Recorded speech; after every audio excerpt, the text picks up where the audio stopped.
Netaji Subhash open ইউনিভার্সিটিতে তোমরা যারা ইউজি বিডিপি কোর্সে হিস্ট্রিতে থার্ড ইয়ারে পড়ছো, তোমাদের যে ডিএস হিস্ট্রি 21 নম্বর পেপারটি রয়েছে সোভিয়েত ইউনিয়নের ইতিহাস, এই পেপারটি 2026-এর ফাইনাল সাজেশন নিয়ে আলোচনা করব এই ভিডিওতে। এর আগের কয়েকটি ভিডিওতে তোমাদের সিসি পেপার যেগুলো রয়েছে, সিসি হিস্ট্রি 11, হিস্ট্রি 12, 13, 14 এবং ডিএস পেপারের মধ্যে যে প্রথম পেপারটি রয়েছে ডিএস হিস্ট্রি 11, এই 5টি পেপারের ফাইনাল সাজেশন চ্যানেলে আপলোড করে দিয়েছি এবং সিসি পেপারের প্রায় বেশিরভাগ প্রশ্নের উত্তরও চ্যানেলে আপলোড করে দিয়েছি। এখন আলোচনা করব নেতাজি সুভাষ ওপেন ইউনিভার্সিটির ইউজি বিডিপি কোর্সের থার্ড ইয়ারের ছাত্রছাত্রীদের জন্য ডিএস হিস্ট্রি 21 নম্বর ডিএস হিস্ট্রি 21 নম্বর পেপারটির ফাইনাল সাজেশন। অন স্ক্রিনে সাজেশনটা তুলে ধরছি, তোমরা সেই জায়গা থেকে খাতায় নোট ডাউন করবে। Netaji Subhash open university third year history DS history 21 final suggestion 2026-27। Group A, যেখানে 10 নম্বরের প্রশ্ন লিখতে হবে, দুটি 20 নাম্বার। এই 20 নাম্বারের কমনের জন্য তোমরা 10টি প্রশ্ন এখানে দেখবে, টপ 10 কোশ্চেন। প্রথম প্রশ্ন 1930 বা আসতে পারে 1945 থেকে 53 সালের মধ্যে সোভিয়েত কৃষির কর্মদক্ষতা আলোচনা করো। পরটি 1920 থেকে 40 সাল পর্যন্ত সোভিয়েত নগরায়ন প্রক্রিয়া লেখো। পরটি ক্রুশ্চেভের অর্থনৈতিক সংস্কারগুলি মূল্যায়ন করো। পরটি কিউবা ক্ষেপণাস্ত্র সংকট সম্পর্কে আলোচনা করো। পরটি রয়েছে 1928 থেকে 33 সাল পর্যন্ত সোভিয়েত বিদেশ নীতি ব্যাখ্যা করো।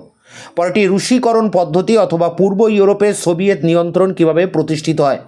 পরটি তৃতীয় বিশ্বের উত্থান ও ঠান্ডা লড়াইয়ের প্রভাব লেখো। পরেরটি রয়েছে 1945 থেকে 53 সময়কালে ঠান্ডা লড়াইয়ের বিভিন্ন পর্যায়গুলি লেখো।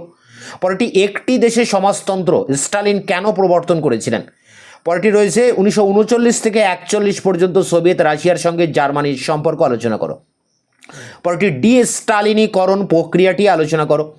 এবং শেষ প্রশ্ন, উত্তর স্টালিন যুগে সোভিয়েত রাশিয়ার নারী প্রশ্ন সংক্রান্ত বিষয়টি আলোচনা করো। এখানে 12টি প্রশ্ন রয়েছে, এই 12টি প্রশ্নের মধ্যেই তোমরা কমন পেয়ে যাবে। গ্রুপ বি, যেখানে 5 নম্বরের টিকা প্রশ্ন লিখতে হবে 4টি 30 নাম্বার, তার জন্য যে প্রশ্নগুলো পড়বে, সোভিয়েত রাশিয়ার প্রথম পারমাণবিক ও হাইড্রোজেন বোমা পরীক্ষা। পরটি গ্লাসনস্ত্র ও প্রেস্ত্রয়িকা। পরটি ল্যান্ড লিজ আইন, গস প্ল্যান। 1942-এর কৃষি সংকট বা দ্য নিউ অ্যাগ্রিকালচার ল বা কৃষি সংক্রান্ত আইন। পরটি সমাজতান্ত্রিক প্রতিযোগিতা, সমাজতান্ত্রিক বাস্তববাদ। বরিস পাস্তারনেক, নতুন অর্থনৈতিক নীতি এনইপি। লেনিনের April thesis. বংশগত সর্বহারা, সোভিয়েত শিল্পায়নে কেন্দ্রীকরণের ভূমিকা। দ্বিতীয় বিশ্বযুদ্ধের সাফল্যের পিছনে রাশিয়ার নিয়ন্ত্রিত অর্থনীতির ভূমিকা। 1945 থেকে 53 সাল পর্যন্ত সোভিয়েত কৃষির বিকাশ লেখো। পরটি ক্রুশ্চেভ কীভাবে সোভিয়েত ইউনিয়নের ক্ষমতা দখল করেন। পরটি 1928 থেকে 53 সময়কালে সোভিয়েত ইউনিয়নের অর্থনৈতিক পরিবর্তনগুলি ব্যাখ্যা করো। পরটি সোভিয়েত ইউনিয়নের শ্রম শৃঙ্খলা সম্পর্কে লেখো। পরটি 1929 থেকে 41 পর্যন্ত সোভিয়েত ইউনিয়নের বিজ্ঞানের বিকাশ।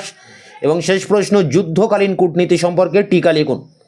তো এই প্রশ্নগুলো তোমরা অবশ্যই পড়বে। এই 16টা টিকার মধ্যেই তোমরা সমস্ত টিকা কমন পেয়ে যাবে।